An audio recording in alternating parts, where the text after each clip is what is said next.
টানা সহিংসতার পর স্বাভাবিক হয়েছে মোহাম্মদপুর এবং বছিলা এলাকা।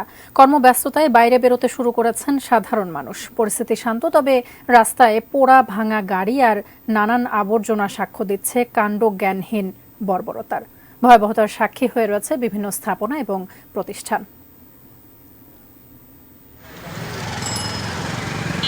অবশেষে কিছুটা স্বস্তি ফিরেছে মোহাম্মদপুর ও বছিলা এলাকায়।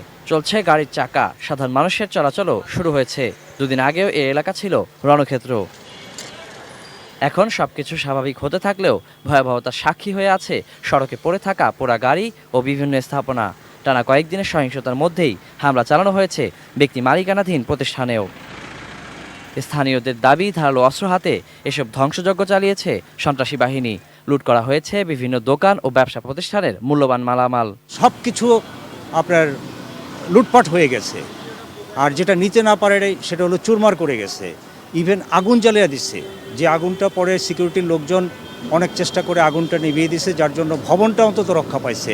বাট আমরা যারা আছি আমরা সর্বশান্ত হয়ে গেছি, এবং আমাদের যে ক্ষয়ক্ষতির পরিমাণ এটা প্রায় 5 কোটির উপরে।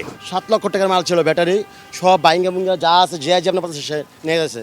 আর আমরা বাধা দিয়ে ভাই ব্যাটারি তো আমাদের, আপনি সাধারণ মানুষের ক্ষতি করেন কেন? আপনি যেই আন্দোলন ছিল ওই আন্দোলন করেন, আপনারা এইগুলো করেন না, পরে আঙ্গুর কথা শোনে না, যে আপনার পারতাছে এমনি মনে করেন নিতে। সহিংসতার ভয়াবহতা ভেবে আঁতকে ওঠার কথা জানান অনেকেই।